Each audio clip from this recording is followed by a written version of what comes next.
Hey guys, it is MissSimReno. If you are returning to the channel, welcome back. And if you're brand new, I am very excited that you decided to join me here today for another speed build. And you might be thinking, why the heck are we on such a huge lot in Moonwood Mill if we are building a micro home?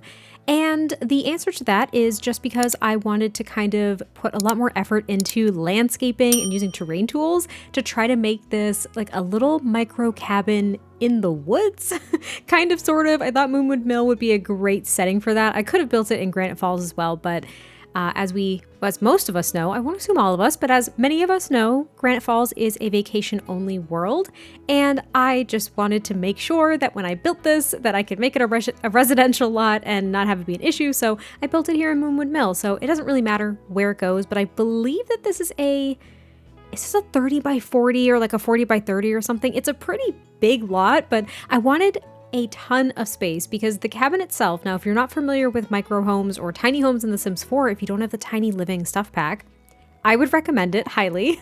So this is a tier, I think it's considered a tier 3 tiny home, or is it tier 1? I don't remember. I could be flipping the tiers. It could be like tier 1 or tier 3. There's only 3 different kinds of tiny homes. Anyway, it is a micro home, so it comes with the most amount of benefits basically, but you're limited to 32 tiles exactly for your house. And what counts is like this little stoop in the front. That's 2 tiles already out the window because I needed this to be elevated just ever so slightly because I wanted it to just have a little bit more height to it. And yeah, so I lost 2 tiles there. I also create a chimney stack, like a smokestack, and that's also 2 tiles. So I lost 4 tiles total to things that don't really matter that much to the build, and I was still able to fit everything I needed to fit. Now this is only for a single sim or a couple. There is of course a bathroom in this build. There's a kitchen, a living space, and a bed, and most of it's combined because it's a really, really tiny house. So with the scoot feature, that is what's going to allow you to have 2 sims in this build because the bed is pushed up against the wall. It's a double bed. But I really like this cabin.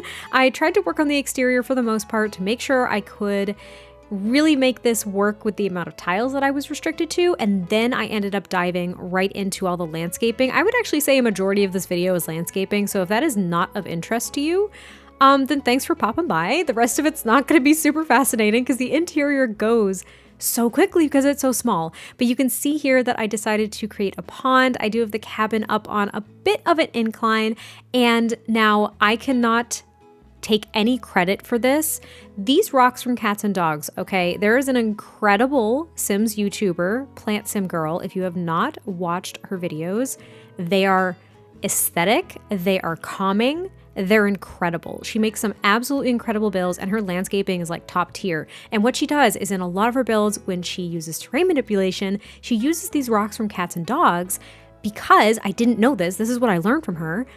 It's because they don't actually clip. I guess I'll use the word clip. They don't clip to the terrain height. Do you see how they just like sink into the side of this little hill that I made? It was amazing. I still use the tool mod sometimes just to get the exact height that I was looking for, but I used this exact same rock, adjusted the size a few different times, and I basically, what am I trying to say, circled that little hill that I ended up creating. So I want you all to go watch her videos because she is incredible.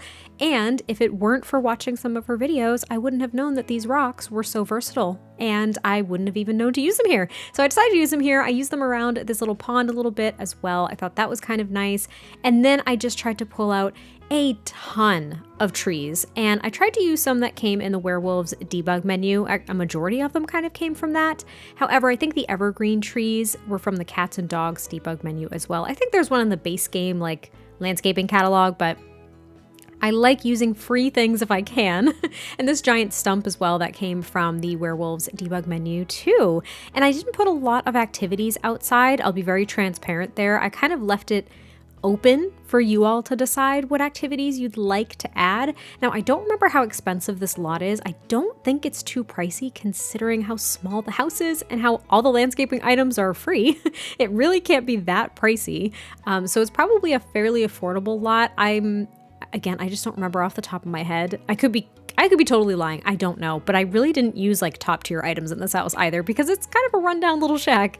But anyway, what I was trying to say is that I left the outside pretty open for you all to add activities that you would like. I did put a fishing sign, like the pre-stocked pond fishing sign, in the water so your sim can at least fish in this pond when you go ahead and just buy this lot. There is no television. I did that on purpose, but there's no television. There is a bookcase, and I think, did I put anything else? I didn't even put like gardening plots or anything like that. I didn't do like the bee box or the little like bug box things or anything from Eco Lifestyle. I don't know. I was really just focused on making sure that I liked the landscaping and that it looked somewhat natural and that this looked like it was actually in the middle of the woods, and ensuring that I met the tile requirements more than what items I was going to put here. Because to be honest, on the interior, there would not have been a lot of opportunities to put many activities aside from that bookcase or a television if you wanted to add one, because it's so small. It wouldn't have worked. And I think adding at least the ability to fish in the pond was something, but you could definitely put more activities outside if you would like. If you have like laundry day, you can toss some laundry outside. I feel like this could be a really good lot to make an off the grid lot. Now, I didn't do that.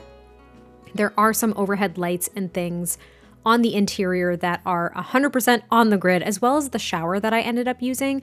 I think, now I haven't looked at this in a while, but I know that one of the off-the-grid showers is actually a shower tub combo, and for this build with the size of the bathroom, that was not going to work for me at all, so I didn't make this off the grid, but I think you could make a few different adjustments to actually make that a reality if you wanted to. So there's like a lot of versatility with this lot. Again, I was just focused on the number of tiles that I ended up having, and I wanted it to just look like it really blended in with the world and that this was kind of just in the middle of the woods near a little pond, and I just wanted it to look really natural, and I don't know if I achieved that, so let me know in the comments down below if I did. Hopefully I did, but I am just kind of wrapping up the landscaping. Again, I did use the tool mod here and there, mainly to lower some of these plants into the ground the way that I wanted them to, because some plants do clip to certain terrain heights and others don't. I mean, similar like those rocks, they don't, but it was kind of a hit or miss. It really depended on the item, but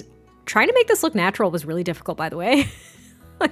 Like it was really hard. I really didn't know if it was looking natural, and I didn't want there to be these like giant gaps in the tree line, because then you could see the town that this is in, like the town center. So I didn't really like that. But anyway, we are on to the interior. So again, this is pretty much all open concept because we don't have a choice. So there is a bookcase over here on this wall. I use this one from Discovery University because it looks pretty DIY. If I could pick a phrase to kind of, I don't know, describe it, it would be pretty DIY with like the cinder blocks and stuff. And even though I use this kind of shabby, like dumpster dived, this is the mattress that you could find if your Sims went dumpster diving. There, I'll try to be grammatically correct here. I can't even talk. But anyway, it's not the most comfortable mattress for your Sims. So if you did want to change it up, you absolutely could. You can do whatever you'd like. But I used it because this is like a really rundown cabin. That was just my goal. So it's got like tears and it's a little bit worn. So that's why I ended up using it. But I was able to get in this fireplace from Cottage Living, and it was actually on the wall where the chimney is, which I almost never do. I almost never do it, and it makes me think of The Sims 3. If you guys did not build in The Sims 3, which I barely did, I tried a couple years ago just for funsies because I built in The Sims 4, and it was absolutely horrific. I was really bad at it. But anyway, when you place down a fireplace, it will actually create a chimney on the exterior of a build, which I thought was so freaking cool. I loved that feature. I don't know how it would work in The Sims 4, hence why they probably didn't do it, but I thought it was really neat. But anyway, this is going to be the kitchen as well. I'm also saying the word anyway a lot, and I don't know why. And the kitchen does work. There's one countertop that your Sims can use, but that means you won't be able to do the cook together feature or whatever the case is, because there is only that one countertop, and there's no sink in the bathroom because the bathroom is 3 tiles. And I was not going to play around with that when I didn't have to, because I put a sink from Laundry Day, which I believe is an off-the-grid sink. I think it is, but I put it right next to the fireplace in the kitchen and living room because it's all one room. And I thought that that would be sufficient for, washing dishes as well as your hands. So now you cannot complain if your Sims go and wash the dishes in the sink because there's only one sink, though we all know that they love going to bathroom sinks to wash dishes for some reason. Don't know why that is. No idea. But every single Sim prefers it. Beats me. I did put some clutter over here in the corner. Nothing really extensive, nothing too cluttery. I didn't want it to be filled with too much stuff because I knew routing was likely going to be a concern if I over cluttered things. I also put these hanging kind of odd plants over the bed from the Journey to Batu pack. Oh, I feel grimy when I say the name of that pack. I'm sorry, I don't like it. It's got some amazing items. I just don't get it to this day.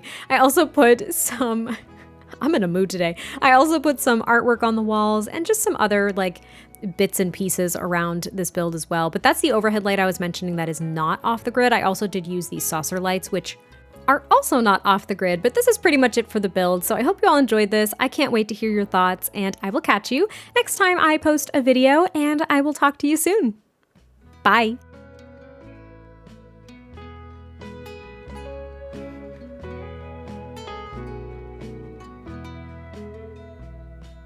Lonely times, lonely places have seen my teardrops fall. Lonely hearts, lonely places that stare at lonely walls. But with all these tears